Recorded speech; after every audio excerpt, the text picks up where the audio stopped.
Good morning, everyone. It sounds like you're having some great conversations about something you love that no one else maybe was super into.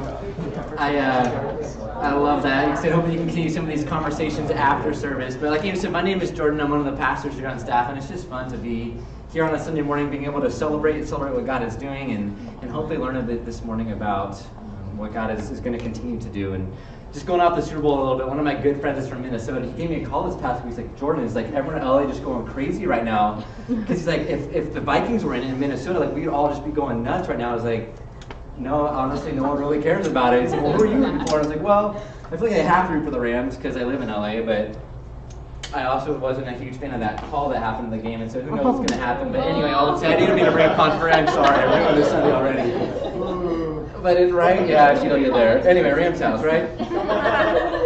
So anyway, hopefully, like I said, hopefully you're able to share some of these things that are important to you and some of these things that you love. And as we jump into this morning, I'm excited to just continue this theme and this idea we've been talking about of this series we've been going through called Milk and Honey. And it's been this series we've been talking about as we're going into the New Year's. What does it look like to have routines in our life that point us to Jesus? And this idea of milk and honey that God promised the people as they were going to this promised land, that they were going to be full and in a land filled with milk and honey, and this land that was beautiful and perfect and sustaining. And we've been talking about what does it look like for us as a people here in LA and as a family here at Thrive to experience and to know who God is and where God is and to live into that. I got to be honest, coming in here this week, it was one of those weeks where it was just one of those weeks. And I think we can probably relate to that a little bit, some of us. And yeah, I came up here this morning and I thought, what am I doing standing up here?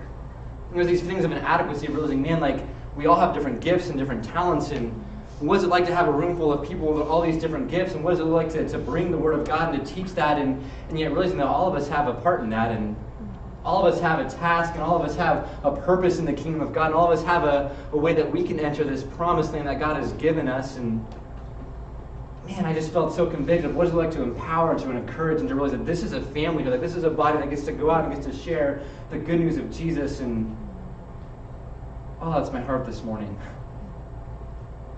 That it wouldn't just be some person standing up here speaking, but that it would be all of us united in the cause of what God is doing. And so before we jump in this morning, I would love to just pray and ask God to be in this space and to be in this moment. And something I like to do is I put my hands up like this when I pray, just to be open and receptive to the things that God has. And I'd love to just challenge you guys this morning as we pray. Just put your hands out like this if you're comfortable with it. As this posture of receptivity to what God has for us in this space. Jesus, God, you are good, and we come to you this morning, God, and God, we come open-handed with our lives and with the things that we have, God, and we ask that you would just come, God, that we'd be open to you. God, that only the things of you would be remembered and the things of me would be forgotten, that it would be your words and not mine this morning, Jesus. God, the words of my mouth and the meditation of my heart would be acceptable unto you, God, and so we give you this morning, God, and we say thank you. In Jesus' name, amen. I want to ask us as we kind of jump in this morning, I want you to think back, when's the last time that someone asked you a question?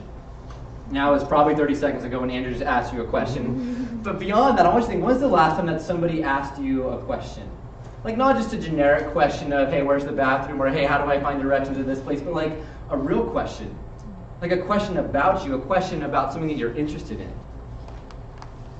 When's the last time that someone came up to you and they just observed your life and they saw the things that you were doing and the things that you love, and they said, man, I know that person loves whatever that thing is that you love, and they just ask you a question about it? Andrew, he loves basketball, and I often find myself scrolling through ESPN and saying, man, I got to get all my Lakers statistics up because he loves the Lakers so that I can ask him good questions about it, because I know Andrew loves the Lakers. I know he loves basketball, and that's something that I ask him about because I know he's more of an expert than me at it. And we all have these different things in our life that we're experts at, things that we're passionate about, things that we know a lot about because we spend a lot of time doing. And when's the last time someone asked you a question about that thing that you love? What would it look like to be a person who lives such a life that demands people ask questions? To live such a life that people look at you and they can't wait to ask you something because they're just curious about the way that you live and the way that you interact and the way that you talk about things. what would it look like to be a person that had a life that was so curious and so interesting and so exciting that people took the time to just ask you questions about who you are? A little bit of recap. We've been going through Deuteronomy chapter 6 the last 3 weeks. We've been talking about the nation of Israel, God's chosen people, and how God led them out of slavery, and God promised them this new land. And as they're about ready to enter this new land, as we've been studying in Deuteronomy chapter 6, Moses, the guy who's leading the people, he gives kind of this final sermon, this final speech, this final pep talk, saying, hey, you guys are about to enter this land that God promised to give you.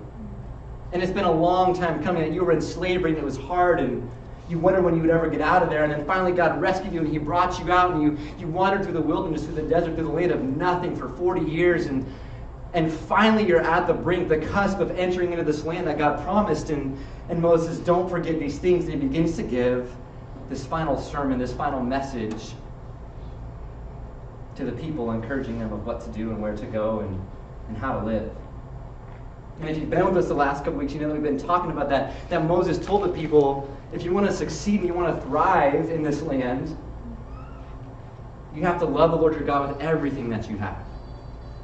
With every action, with every breath, and with every sentence, and with every thought that you have. And he says, love the Lord your God entirely and completely. And when you wake up in the morning, when you go to sleep at night, when you go to work, and when you're at home with your children, think about these things. And last week, Andrew talked about that. Part of that means that we build routines into our life, and that we have moments that we remember. And part of that's why we're sitting here on a Sunday, is not to just sit here and to listen, but to remember who God is and what God has done. And Andrew asked the question, do we have routines in our life that point us back to Jesus and who God is? And that when we enter the land, it's easy to forget that we have these moments of forgetfulness, and it's easy to forget God when we're where we think we're supposed to be. Do we have routines in our life that point us back to who and where God is? And today, as we conclude this passage in Deuteronomy chapter 6, Moses' words to the people, his final encouragement,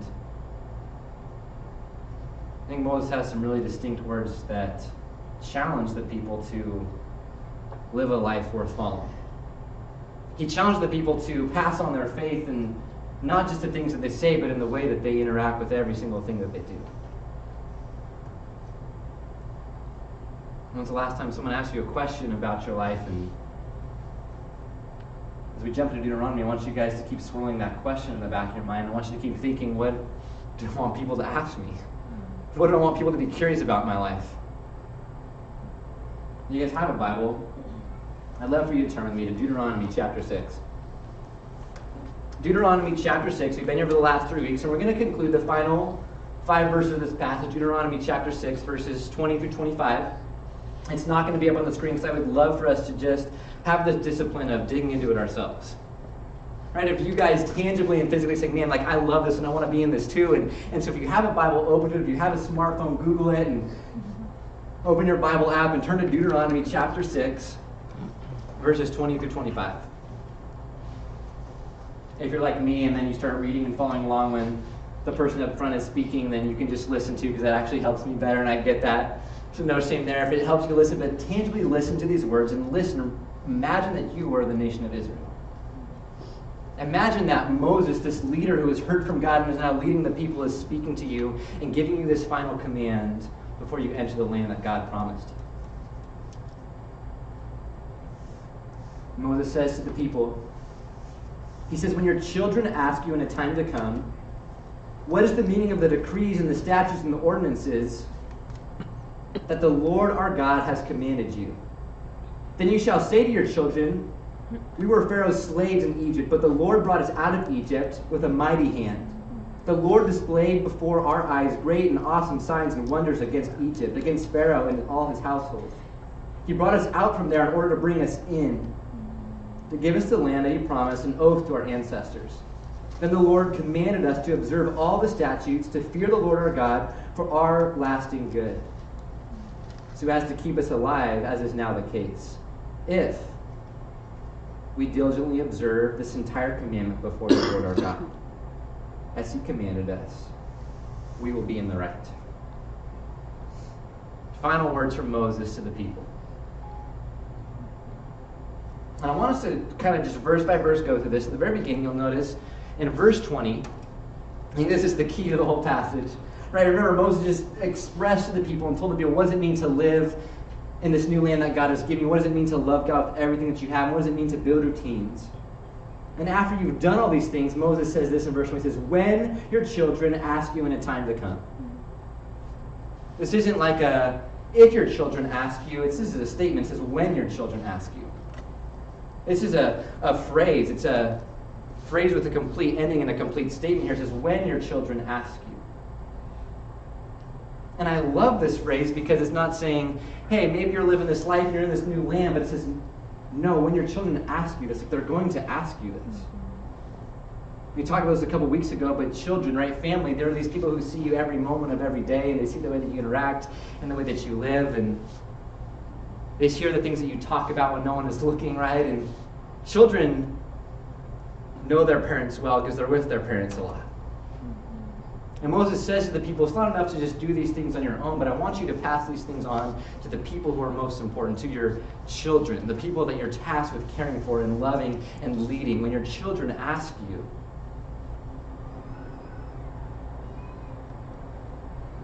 see, that culture in that time, it was an oral culture. They didn't write a lot of stuff down.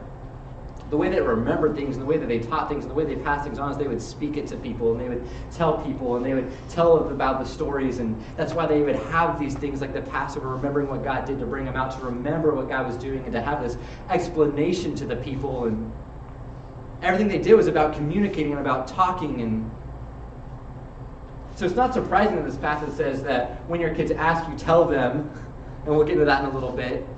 I think what's more surprising is that this passage starts when you're asked a question. Tell your children. It doesn't say, hey, make sure that every morning you ingrain this in your children, you talk about these things and you do these things.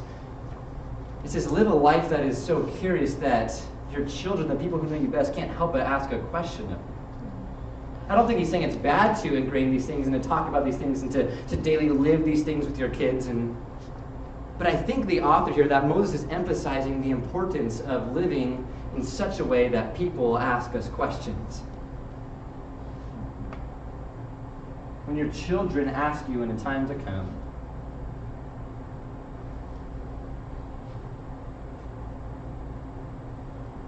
so again, I bring up the question, what does it look like to live a life that begs a question? What does it look like to live a life that isn't if someone asks me, but when someone asks me? To be so vibrant, to be so excited about the things of God that you just can't help but live this way, and people see it, and they see a difference, and they see the way that you love, and they see the way that you interact, and they ask you about it. It says, when your children ask you in time to come, what is the meaning of these decrees and these statutes and these ordinances that the Lord our God has commanded you? Right, so this is looking off into the future a little bit, and the people are now in and inhabiting the land that God promised them, this land flowing with milk and honey, this land of provision and sustenance and God's grace and God's mercy and God's leading in their life. It says when you're there, you've been living there, and you've established a home, you've established rhythms and routines in your life, your kids are going to start wondering, why are we doing all this, and how did we get here, and where did we come from, and they're going to ask you about it. He says, be ready to tell them, verse 21 and 22. It says, and when they've asked you these things, when they've come to you and said, Mom, Dad, why are we doing these things? And why do we follow these things? And why do we have these festivals and these routines in our life that point us back to who God is? And it says, then you shall tell them, we were Pharaoh's slaves in Egypt. The Lord brought us out of that land. And it's this moment where Moses instructs the people to then, after they've been asked a question, to tell them what has happened, to look back at the past and look back at the things that God has done, to remember those hard, grueling years of being enslaved,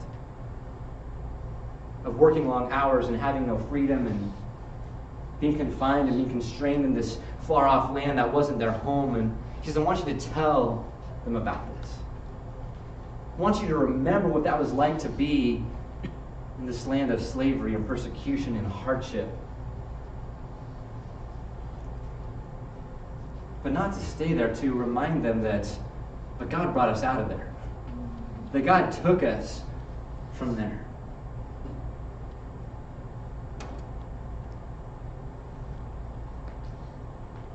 When I think about this, and I think about going to this promised land, this land flowing with milk and honey, this new year 2019, that what does God have for me, and what does it look like to live into the things that God has called me to do? I think before I can get to where I'm going, I have to remember where I've been. That's good. I'm going to say it again. Before I get to where I'm going, I have to remember where I've been. I have to acknowledge those moments of slavery in my life that have been hard and have been painful, because if I ever want to get out of them, I have to acknowledge them. If I ever want to move and ever want to change and ever want to get to where God is calling me, I have to remember where I've been. And Moses says to the people, remember where you've been. You were in slavery once. And it was hard and it was painful and you didn't know where to go, and you cried out to me and you asked me for help as your God that was leading you. And I did come and I did rescue you and I did save you, and it took a long time and probably longer than you wanted me to, but I did come. And what would it look like for us, Thrive, to be a family that remembers where we've been? To call out some of the hard things. To acknowledge some of the areas maybe even now that pride creeps in, or anger creeps in, or selfishness creeps in. Because if we ever want to get to where we're going, we have to know where we are now and where we've been. And so Moses says, when they ask you this question, first thing, remember where you've been. And tell them about it. And it doesn't stop there. Verse 23. After you've recalled where you've come from and been enslaved in Egypt and seen God's mighty hand pull you out of that, it says in 23, it says, and God brought us from there in order to bring us in. In order to go where the Israelites were going to this promised land, they had to be taken out of a place and brought to a place. He says he brought you out of there in order to bring us into where we were meant to be. To give us the land that he promised an oath to our ancestors. God, I think this is so cool, and I get so excited about it because I just think about, man, how cool is it that God is not content and okay with leaving the people in slavery and trapped here, but he says, I want to take you to a new place. I didn't just bring you here to leave you there. I brought you there to bring you hope and to bring you a future, but it takes a long time and it takes a journey, and it wasn't an instantaneous process. It took them over 40 years wandering in a desert, and finally they're waiting for this to happen, and God says, but remember, I was faithful. Remember, I followed through with the promises that I gave you. And for some of us this morning, we're thinking, man, yeah, I know where I've been and I don't want to think about that, and maybe I can even acknowledge some of the ways now that I want to change and I want to grow, and man, I don't know fully where I'm going in it. And I think I know where I want to go, but is God going to lead me there? And is God going to be faithful to guide me and to take me and to journey with me on this path? And you're thinking, man, I don't know if he is, and I don't know if I can do this, and I'm stuck and I'm trapped. And Moses says to the people, when you get to that place, remember God's promised.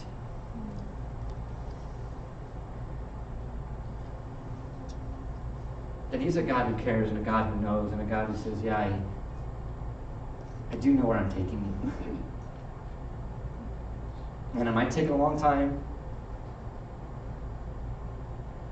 but I know where I'm taking you. What does it look like for us to be a faithful people that trust God with the journey? Trust that God knows the outcome and knows where he's leading, and instead of asking why, we ask who God is. Instead of asking God, why have you done these things, we say, God, who are you, that I know that when these things happen, I can trust you and I can be led by you. And Moses instructs the people to remember who God is. He's a God who keeps his promise. And so the first thing he says, when you're asked a question, to live in such a way to be asked a question, he says, tell them about your past. Tell them about your story. Tell them about where you came from. But don't end there. Tell them where you're going. Remind them where you're going, and remind them that God is faithfully leading you.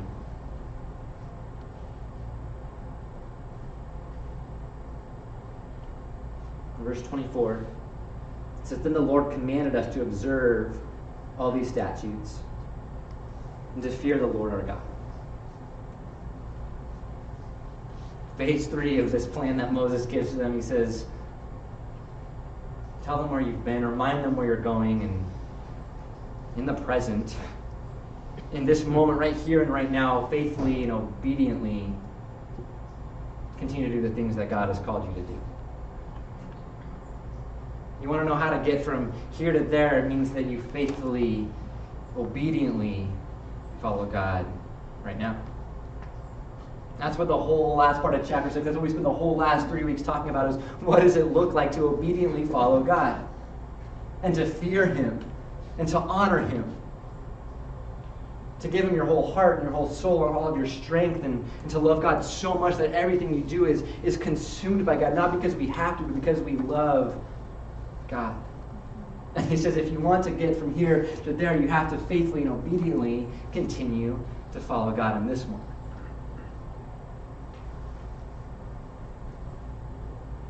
And some of us need to sit here and we need to ask the question, man, what does this look like for me to, in this moment, faithfully and obediently say, man, God, I don't know how to do this, but I just want to take one small step and commit to choosing you. Commit to saying yes to you. Commit to not just sitting here on a Sunday, but tomorrow morning when I go to work to remember you and to talk about you and to live a life that begs the question of, man, why are you living differently and why are you interacting with the world differently? What does it look like day after day and each moment of every day to commit? And Moses says, remember where you've come from. Remember where you're going, but today,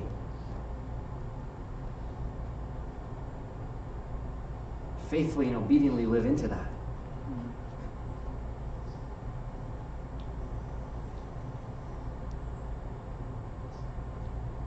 And then the passage concludes with verse 25. It says, after all of these things, it says, if we diligently observe this entire commandment before the Lord our God, as He commanded us, we will be in the right.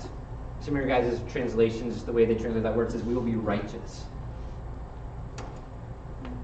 Now, before we get to that ending, we will be righteous, I want to focus on that very first word, because I think the whole passage hinges on this one two-letter word. He says, if. If. If is a conditional phrase. It's used to link two ideas, and it's this hinge point between these two ideas. It's this word that gives us a choice that if we do these things, this will happen. But it comes down to this one little point in the middle, this if statement.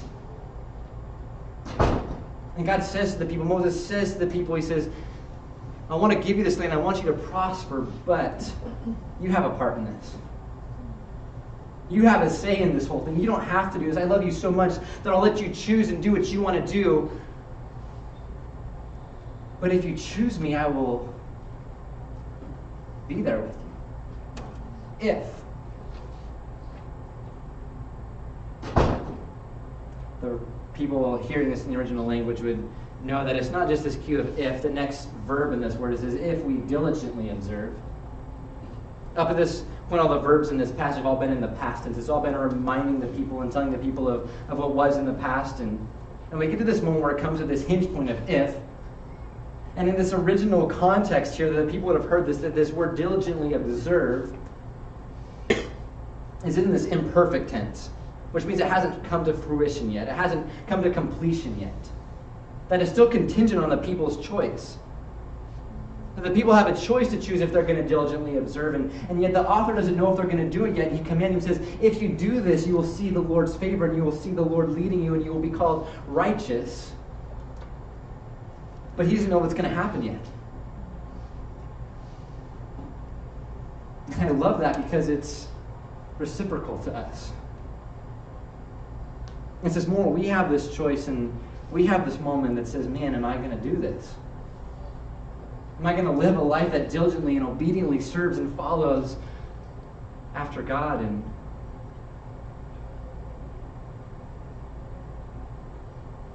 I was thinking about this passage this week, and as I was studying and as I was wrestling through it, and I was thinking about my own life, I was thinking about these if moments when I have a choice, and do I commit? And sometimes I do, and sometimes I don't. And then I was thinking about that very last phrase, and it says that if we do these things, that we will be righteous. We may be right before God. We'll be in right standing before God. And see, back in the day, and I don't want to get too much into this because I don't want to bore us, but I think it's so cool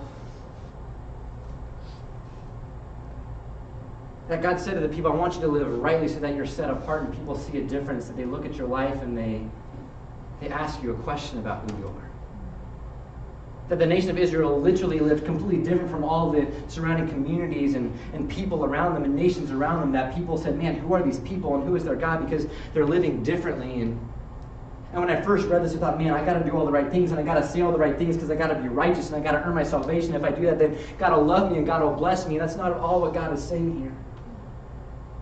Right? Because we know the story of Jesus, and Jesus came to this earth and he lived and he died among us. And in the New Testament, right, this is this time thousands of years later, and this old covenant, this old promise that God had given that people have lived right and be right and God will be with you, has been shifted through the personhood of Jesus. And through Jesus, you don't have to be made right by the things that you do anymore. You're made right because you believe in Jesus. 2 Corinthians 5:20 says, for our sake, God made him who knew no sin, Jesus, to be sin, so that in him we might have the righteousness of God, that because of Jesus we are seen as righteous. Romans 10:4, for Christ is the end of the law of righteousness to everyone who believes. In the end of Deuteronomy, Moses says that the people will live right and do right, so that you will be righteous, you will have right standing with God. But that's why God sent Jesus to earth, because he said, you're always going to fail, and you're always going to be human, you're always going to mess up. But Jesus is enough. And when you believe in him, that the righteousness of Jesus, who is fully human and yet fully God, that the righteousness that is in him is passed on to us, and we are seen as righteous. And so I read this, and I said, man, Deuteronomy chapter 6, why do I need to follow this? Why do we need to be righteous if Jesus has already done it? And I realized because the goal is not to do the right thing. The goal is to become like Jesus. The goal is to live into the image that God has called me to live into. And what does that look like? Jesus said it means two things. You love God with everything that you have. The same thing we've been talking about the last week. You love God with everything that you have, and you commit your life to saying, Jesus, I want to follow you and I want to know you. And the second thing Jesus says to do is then you love your neighbor. It doesn't say go convert your neighbor and go tell them about Jesus. It says love your neighbor. And maybe that means you share Jesus with them because Jesus is the only way that we can find true love and fulfillment. But it says love God with everything you have and love your neighbor. And that's why we've been given this righteousness. So that we can rightly follow God and be image bearers of God, who says, I want you to be a part of my family. And I want you to love me with all that you have, and I want you to love the person who's sitting next to you.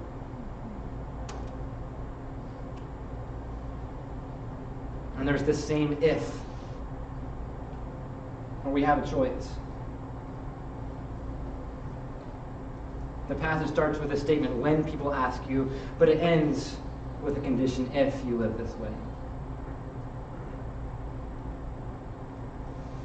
Man, so I just want to challenge us this morning, and I want to call us out a little bit, and I want to say, man, what would it look like to not just sit here on a Sunday and to take notes and to be excited and to go home and forget about it? What would it look like to actually live this way? To actually choose to say, man, I'm going to commit to this. And I don't know what it looks like, and it's hard and it's scary, but I need to change some things in my life. And I need to commit to some things in my life. And I need to be a person that is willing to say, God, you are worth it. And I want to love you with all that I have. And I want to love my neighbor because you've called me to do that. Are you doing that?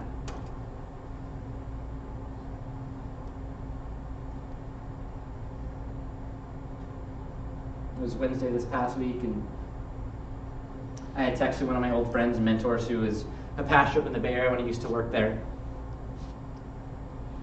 I said, hey, I'd really love to video call sometime. Do you have some time this next week? And he said, hey, Jordan, I'll one-up you. I'm actually going to be in Fullerton. He was doing some work at Fuller Seminary down there with the Youth Institute. And he said, hey, I'm going to be in Pasadena. Do you have some time next week to hang out? And so we set up this time on Wednesday evening to go hang out. And I hadn't talked to him in a long time, and hopped in my car. Me and my wife Lacey, we were driving down there, and we just sat in this coffee shop, Copa Vita, because we wanted to be all hipster and cool, right? We're sitting in this nice coffee shop and way overpaid for coffee that was okay, but it was coffee, right? And And we're sitting there, and we're having this conversation. Just ask me, Jordan, how are you doing, right? And I kind of just tell him this generic surface answer. I'm doing good, and things are good, and things that thrive are great, and I've seen God do these cool things, and I'm telling him these stories. But as I'm talking, he's realizing that I'm just kind of talking on the surface.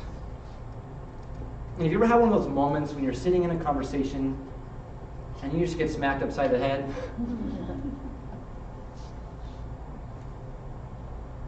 And that happened in this moment.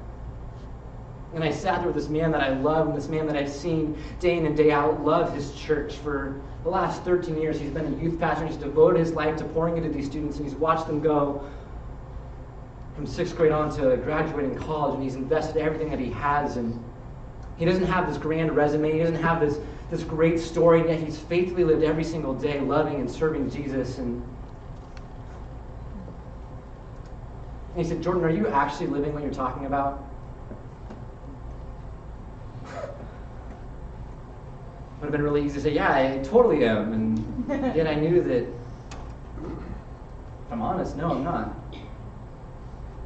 We've been talking about the last 3 weeks. What does it mean to have disciplines and devotions and time set up in our life that we're pursuing God with everything that we have, and not just keeping that for ourselves, but living a life in such a way that people ask me questions. And do I say, man, when's the last time someone's asked me a question?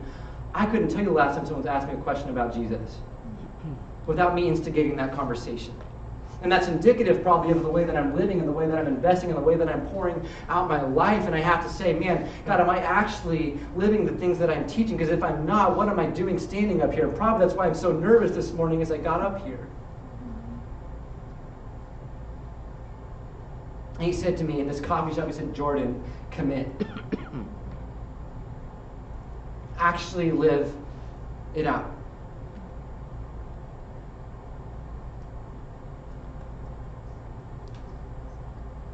And so as we leave here, there's going to be this if as we walk out of this room that this whole series hinges on.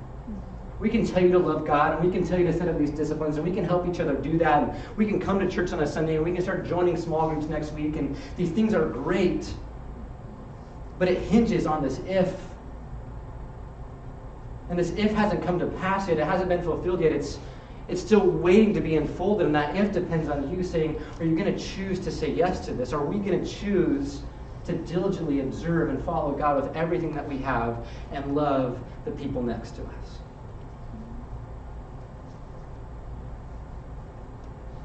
I was at the seminar this past weekend, and the pastor who's way smarter than me and has multiple PhDs, and he was talking about the Bible, and he was talking about what does it mean to pass this on to people, and he put up some statistics, and I just want to put these up here.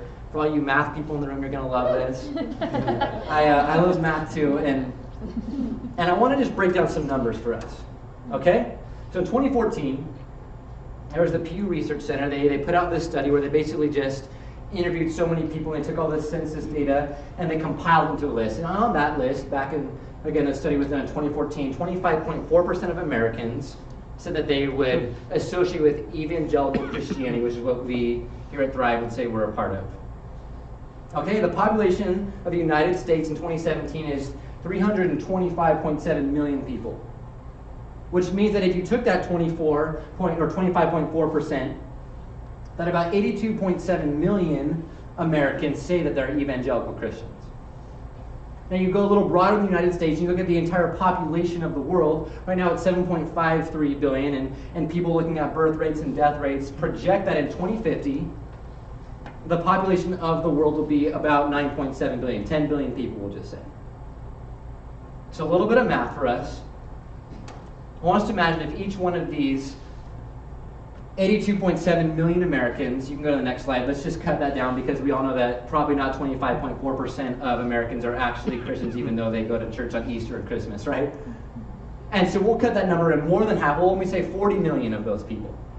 Okay, now we're 40 million of these people. If each one of those people committed to just loving one other person, to devoting their life to this other person, to asking them how their day was doing, to taking them out for coffee, to living a life in such a way that that person then asks them a question of why do you do what you do, and why do you live the way that you live, and what is it that you go to church on Sunday for, and why do you live this out of day? If we committed to just having one person in our life today that we loved and we invested in, that number would then double to 80 million, right? And you can see up on the screen, if you keep doing the math, and each year if that one person did that with one other person, eventually that would get to 160 million and 640 million, right? By 2024, that'd be 1.2 billion people if we chose to each person love one other person, that one other person love one other person, and so on and so forth. By the year 2027, that's over 10.2 billion people who would be changed, right? And right there, that means we're 23 years ahead of 2050, the population growth of the world. See, the numbers work out. If we each committed to loving one person, the world could be changed. And sometimes I look at this and I say, man, it's daunting and it's overwhelming. And yet I want to challenge us. What would it look like to just invest in one person? To commit for yourself to say, man, I want to love God with everything that I have. And I want to love one person well. And I want to challenge that one person, once I've built this relationship, to do that with one other person. This is the Jesus pyramid scheme. Right? It's not some person sitting here on a Sunday speaking and we all sit here and we go home. No, it's every single person getting up from this room and saying, man, I want to commit to this and I want to love the world and I want to find my one person. I want to devote my life to them and I want to teach them to love someone else. And I want to be a disciple who makes disciples who makes disciples, and the world changes. Will we be world changers? Imagine what it would be like if we committed to being world changers. If.